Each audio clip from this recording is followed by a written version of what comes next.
some additional resources as far as the plane and canine.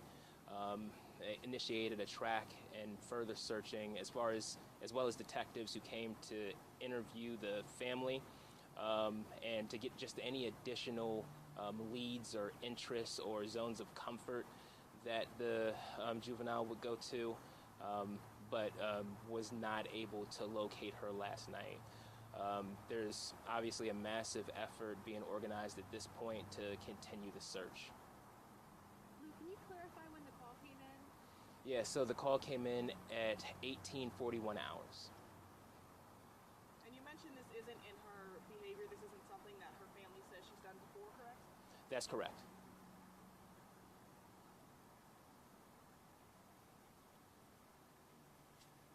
Any other questions for Sergeant Lewis? Okay. All right, good morning. I appreciate everybody coming out this morning. My name is Pete Simbal. I'm a captain with the Special Operations Division for the Chesterfield County Police Department. I am helping to coordinate our search efforts today, and I'm going to briefly talk about the search efforts that the police department helped conduct last night. Last night, members of our Special Response Unit, along with patrol officers and detectives, responded out to the victim's address and helped to do some preliminary searching around that residence, the immediate neighborhood, did some canvassing. We brought out 2 of our bloodhounds, which are scent discriminating dogs, which they were able to take articles of clothing from our victim themselves and find that scent and begin a track. Those dogs did track out of the area for approximately 3 miles to 3.5 miles away from the home where the dogs lost the track. At this time, and that is in the area of Providence and Stemwell here in Chesterfield County. So we are searching right now this morning when we picked things back up. We're searching in an area of about 4 to 5 square miles with focusing on specific areas within neighborhoods. So for this morning, we have 6 search teams that are out, search areas. We are focusing on the area of St. David's Episcopal Church, which is search area number 1. Search area number 2, Providence Villas.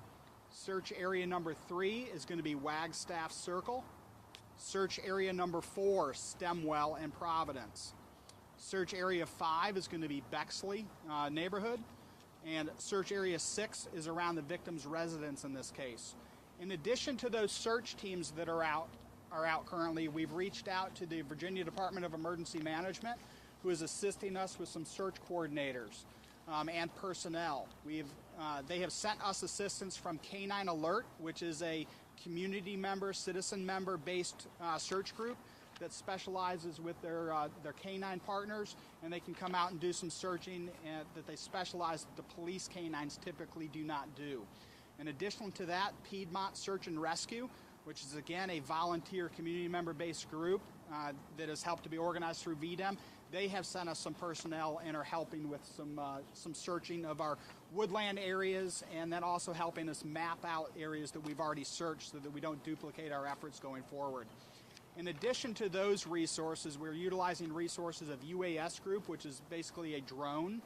We have several drone operators that are helping us to search bodies of water and 5 to 10 acre plots of woods in our neighborhoods. We have fixed-wing aircraft that have been flying intermittently given the high winds that we have going on at the upper altitudes. That is from the Metro Richmond Aviation Unit, which is comprised of both Henrico County Police Department, Richmond City Police Department, and the Chesterfield County Police Department.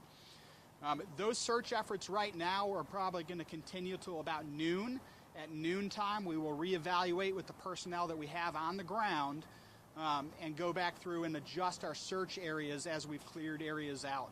One of the biggest things that I want to stress to the community right now, though, is that so many people have security cameras, Ring doorbell cameras, those types of footage on their homes. I'm going to ask everybody in our community which lives within the Providence Road area, Bexley neighborhood areas, to search, go through their videos, begin to search those camera systems to see if they can pick up this little girl. She was last seen wearing a tie-dye shirt and a plaid skirt. She's about 4'8" and 150 pounds. She has some dirty blonde hair, which is curly, and blue eyes. Given the temperatures that we had last night, it is very likely that she would have tried to find maybe a shed, in somebody's backyard to try to stay warm. So those are all concerns for us right now, you know, to try to locate her. And our communities help. The best thing that they can do, like I said, is check their properties, check their sheds, the buildings that they have, and really look over their videos. We are going to ask the community members not take to the woods, not take to, you know, ponds, things like that in the area immediately, because we have some specialized canines from Canine Alert, which are able to search shorelines, and they are searching for human scent. So if people get into the community and they start to put their scent, as we all walk around, we off-cast our scent, it will impact that dog's ability to search. In addition to these other resources, Chesterfield County Sheriff's Office, Chesterfield County Fire and EMS, and Chesterfield County Animal Services also have personnel out here that are assisting us this morning.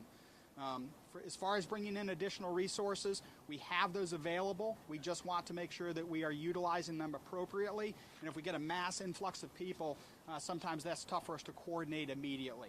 So that's what we are doing this morning. Are there any questions? Yes, ma'am. I'm just getting word that they possibly found her near Clarendon Park.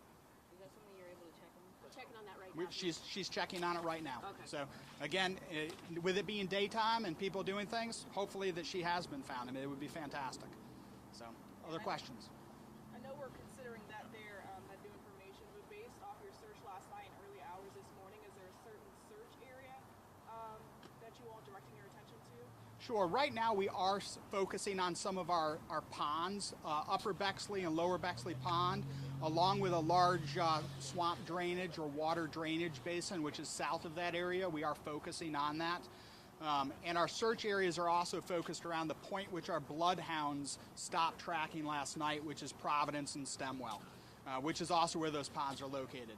Typically, we do see cases where children with some intellectual disabilities or autism, you know, other things of that nature, are attracted to bodies of water and tend to go around those. So that's why we are focusing on those areas. And we'll pause while we try to verify whether or not she's been located. Thank you.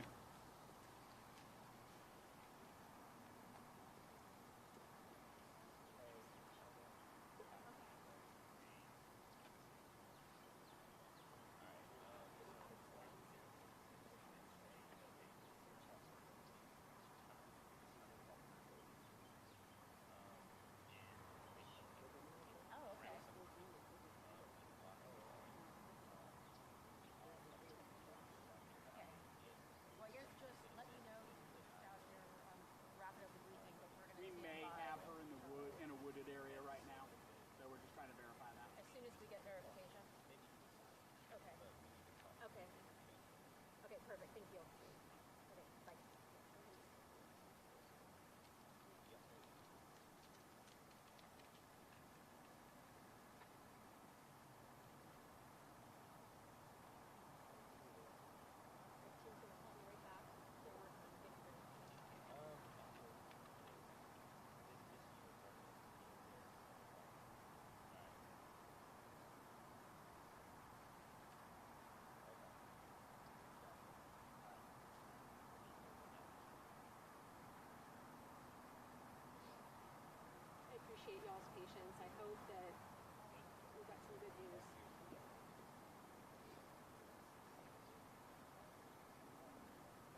guy's okay. Fabulous. Best news we've had all day. All right. Well, thank you, Jim. I'll see you in a bit. Okay. Bye. Yay! Don't have any other information other than that, other than she is okay. Yeah. And that she's been located. So I don't have the actual address where she was located at. But we will try to get that information and put it in a release later We'll follow on. up. So we've got some stuff we've got to go do. But thank you all for coming out this morning. Thanks. Thank you. Talking about? Yeah. Thank you, everybody. Get my